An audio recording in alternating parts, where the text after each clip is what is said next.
Muy buenas tardes, con la distinguida audiencia, con los profesionales del derecho, académicos, investigadores, relacionados a distintas áreas, no solo creo yo al derecho constitucional, sino también y por supuesto a la ciencia política y a la ciudadanía en general que está interesada y que se ha dado cita el día de hoy para ser partícipe de esta conmemoración de este aniversario a 11 años de la Constitución de Montecristi. Un saludo cordial, por supuesto, a los distinguidos colegas que se encuentran en la mesa y con quienes vamos o estamos compartiendo esta tarde y esta mesa temática de Estado y Democracia. Felicito también, por supuesto, a la Corte Constitucional por esta iniciativa y al Centro de Estudios y Difusión del Derecho Constitucional. Para entrar ya en materia y en función del tema que se me ha sido concedido y con el cual estoy invitado a realizar la ponencia el día de hoy, como bien se ha mencionado, es análisis al cumplimiento del deber de desarrollo constitucional por la función legislativa.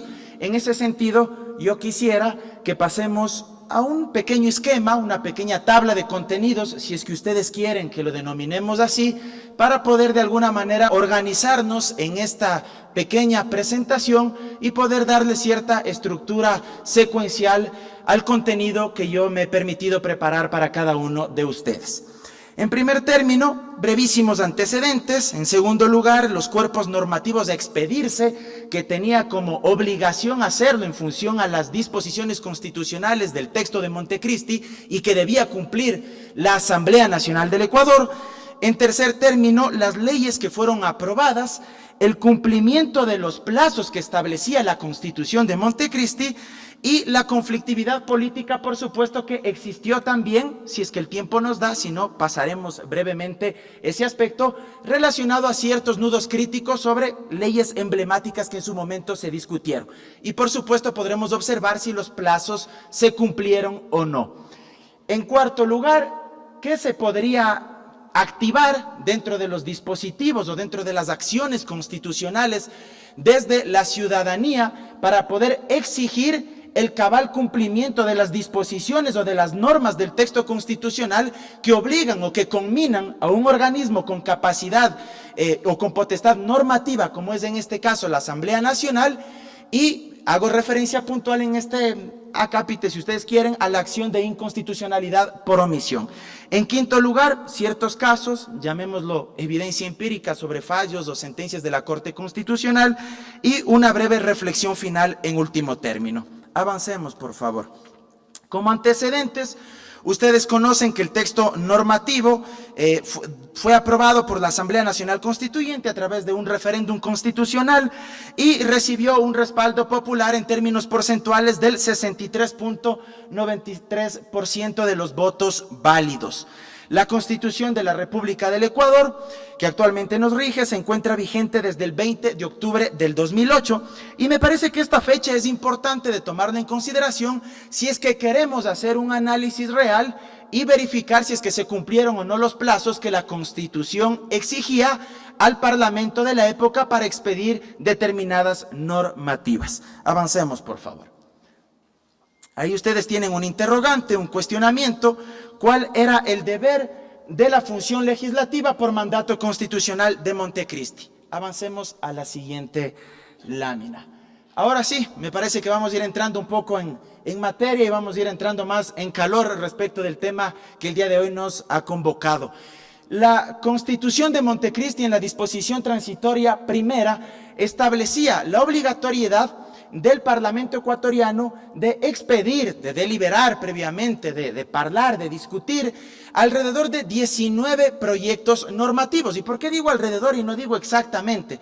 Porque aquí puede existir una discusión, si cabe el término, sobre la necesidad o no de que sean específicamente 19 leyes individuales que regulen por separado las distintas materias que ustedes pueden ir evidenciando en este cuadro que yo les presento aquí, o si por el contrario, como sucedió, y ustedes lo van a ver más adelante, con el tema de la función judicial o del Consejo de la Judicatura, si es que estas instituciones podían ser reguladas en un solo cuerpo normativo para evitar, entre otras cuestiones, la dispersión normativa y propiciar la codificación de los textos jurídicos. Siendo así, ustedes pueden observar las 19 materias o cuerpos normativos que tenían que expedirse.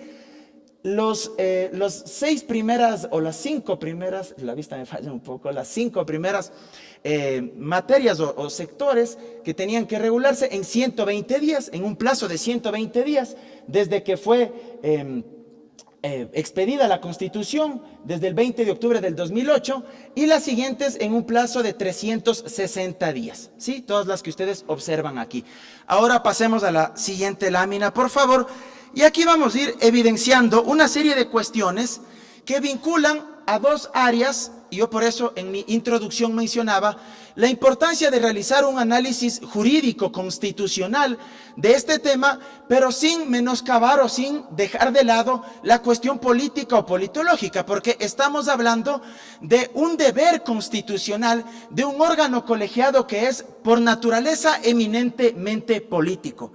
Y la naturaleza de todo parlamento en el mundo es la de deliberar, la de discutir, y sin duda alguna en su interior existen diversidad de fuerzas parlamentarias que obedecen a distintas agendas políticas y donde confluyen una serie de juegos de intereses en función de cuestiones ideológicas, partidistas y por supuesto donde la correlación de fuerzas de una mayoría o de una minoría, el ejercicio del poder mismo de estas, terminan en muchas ocasiones por abarcar, por combinar a veces, y esto tal vez puede sonar un poco irritante para los más institucionalistas, pero pueden terminar por combinar o por reducir incluso a las mismas fuerzas del derecho y a las mismas normas. ¿Por qué? Porque se trata aquí de decisiones donde están en juego votos de las distintas bancadas parlamentarias. Pero también, y avancemos a la siguiente lámina, ustedes van a encontrar aquí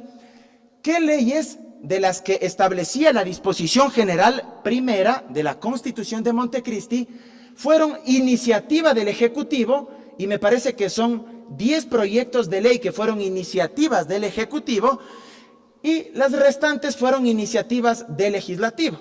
¿Sí? 7 proyectos de ley fueron iniciativas del Legislativo, 10 del Ejecutivo.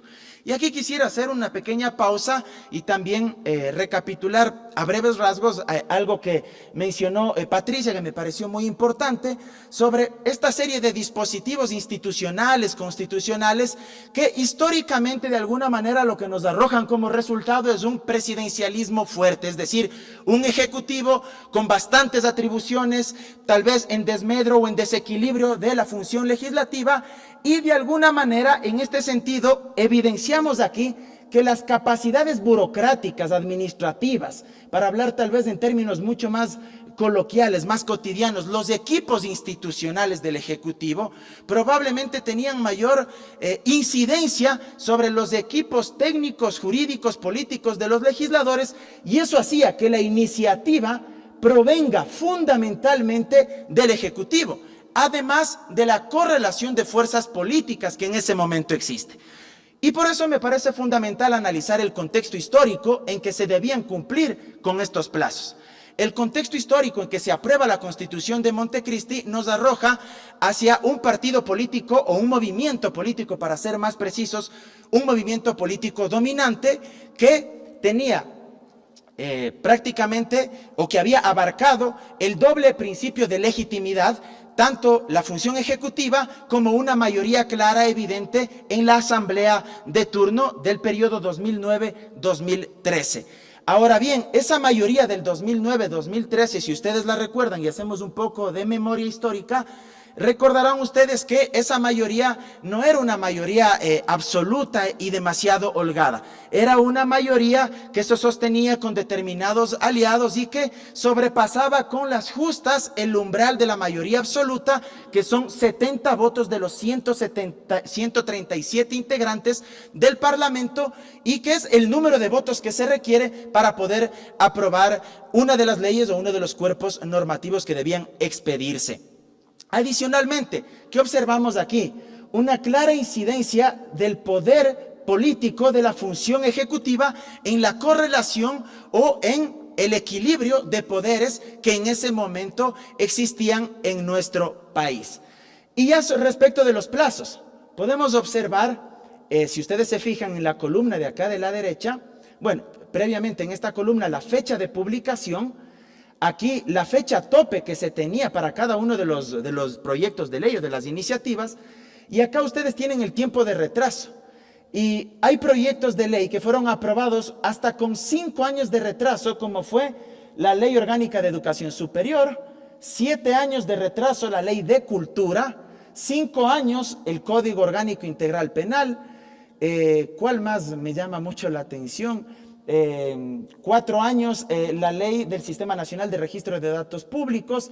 En fin, una serie de tiempos que en su momento no fueron cumplidos, y que la Ley de Aguas, 5 años de retraso.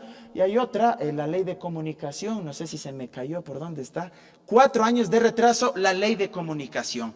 Y ustedes se pueden preguntar, bueno, y como ciudadanos, como población en general, como personas, ¿qué mecanismos, qué dispositivos podemos activar ante tal vez esa inacción por parte del Parlamento, o también desde una perspectiva política ante esa falta de consensos o de acuerdos por parte de las mayorías parlamentarias de ese momento para poder acumular, condensar los votos necesarios y poder aprobar la normativa que se requería? Avancemos a la siguiente lámina, por favor. Pasemos, por favor. Yo les dije que había cogido 2 proyectos de ley. Espero que esto no me quite demasiado tiempo. La Ley de Aguas, por ejemplo, tenía algunos nudos críticos, y uno podría pensar que desde una perspectiva política, politológica, esos nudos críticos son los que evitaron que existan consensos en ese momento para aprobar determinados cuerpos normativos. Avancemos a la siguiente lámina. Esto solo a modo de ejemplo. Ustedes pueden encontrar aquí la Ley de Comunicación, 4 años después de expedido el texto constitucional de Montecristi, y ustedes ven ahí algunos aspectos que fueron muy polémicos en su momento, códigos deontológicos, en fin, la información como bien público, algunos aspectos ahí muy puntuales. Avancemos, por favor. Ahora bien, yo les decía, ¿qué rol puede jugar la ciudadanía? ¿O qué podíamos hacer ante tal vez esa inacción del Parlamento en ese momento ante la falta de acuerdos? Pues bien, cabía en ese instante la presentación de una acción de inconstitucionalidad por omisión. Acción de inconstitucionalidad por omisión, tomando en consideración que esta cabe no solo cuando existe un mandato, una norma, un artículo que de forma expresa disponga al órgano con competencia normativa el expedir una regulación que permite, entre otras cosas, el ejercicio, el desarrollo de los derechos constitucionales, sino además, en este caso, las disposiciones que forman parte del andamiaje del texto jurídico de la Constitución de Montecristi. En este caso, la disposición transitoria primera es parte del texto constitucional y se podía demandar una acción de inconstitucionalidad por omisión. Avancemos, por favor.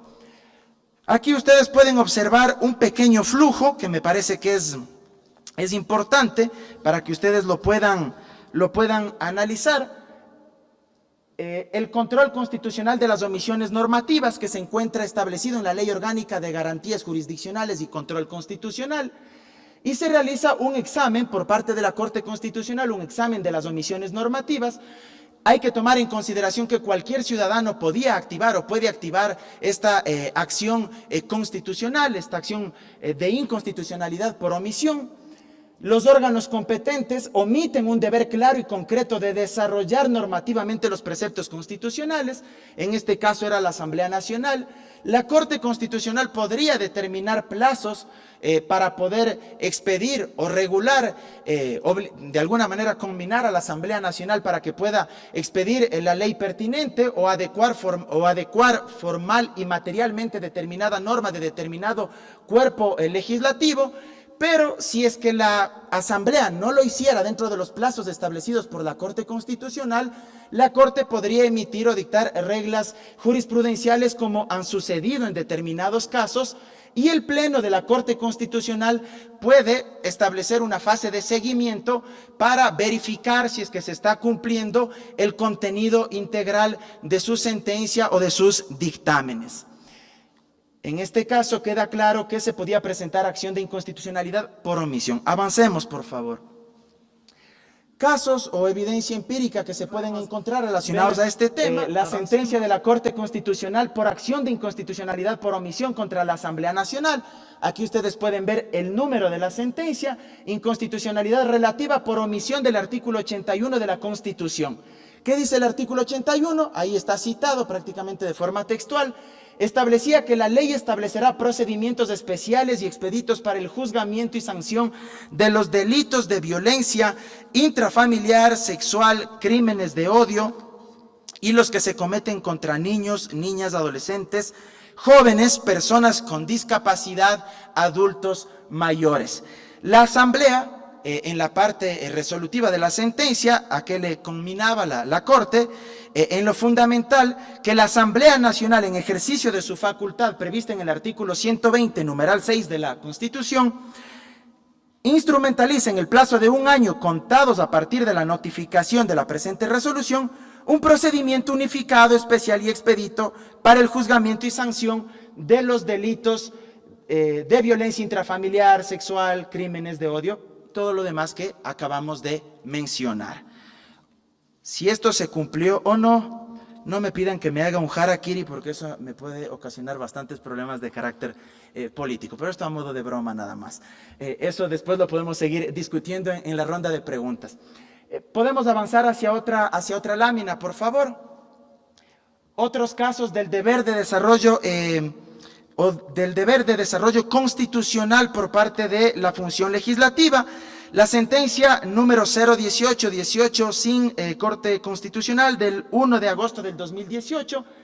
Esta sentencia estableció y dictó una regla jurisprudencial para que la Asamblea Nacional regule los procedimientos de votación y aprobación de enmiendas constitucionales.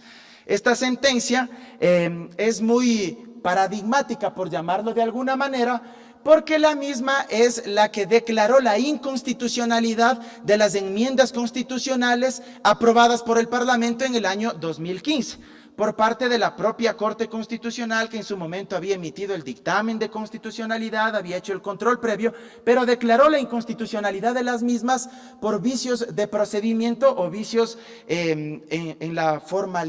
vicios de formalidad en la estructuración, en el diseño, en la aprobación de las enmiendas constitucionales. Y estableció y le dio el plazo de 1 año a la Asamblea Nacional para que adecúe el procedimiento de reforma constitucional dentro de la Ley Orgánica de la Función Legislativa y para que en lo sustancial cualquier tipo de enmienda o de cambio al texto constitucional que vaya a ser producto de reforma parcial o de enmienda por parte del Parlamento tenga que votarse, tenga que deliberarse de forma, por llamarlo de alguna manera, individual o particular, artículo por artículo. Es decir, que no se pueda votar en paquete o en bloque una propuesta de enmienda a la Constitución de la República. Esto aún está pendiente de incluirse en las reformas para segundo debate de la Ley Orgánica de la Función Legislativa. Me queda 1 minuto y medio, pasemos a otra sentencia, por favor.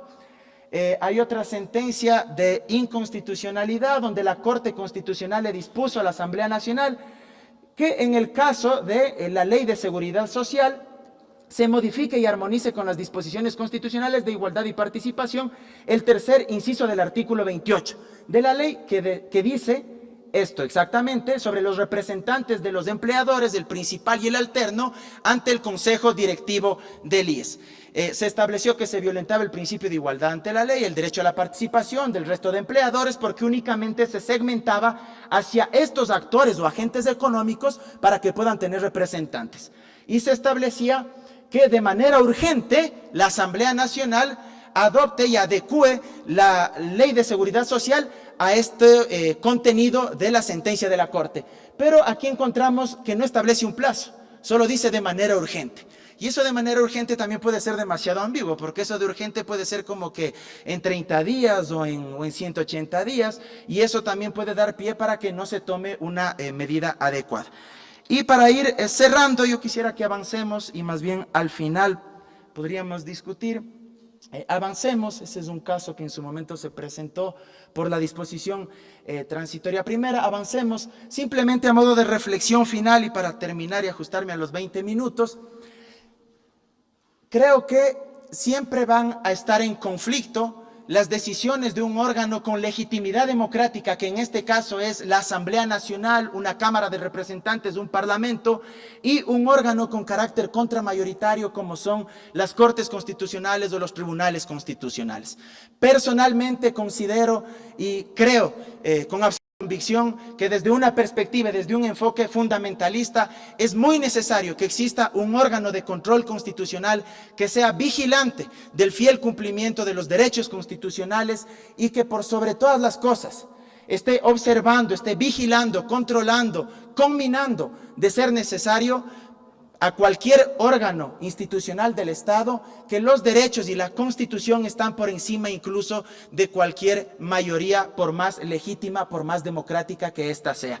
Aquí el gran juego y el gran desafío es tratar de conciliar Constitución, derechos y democracia, pero no se puede sacrificar lo uno a costa de lo otro, ni pretender tener derechos sin democracia, ni democracia sin derechos. El fundamento de la democracia constitucional debe estar sobre la base de aquel principio y de aquel precepto. Muchas gracias por su atención y espero poder resolver cualquier inquietud en la ronda de preguntas.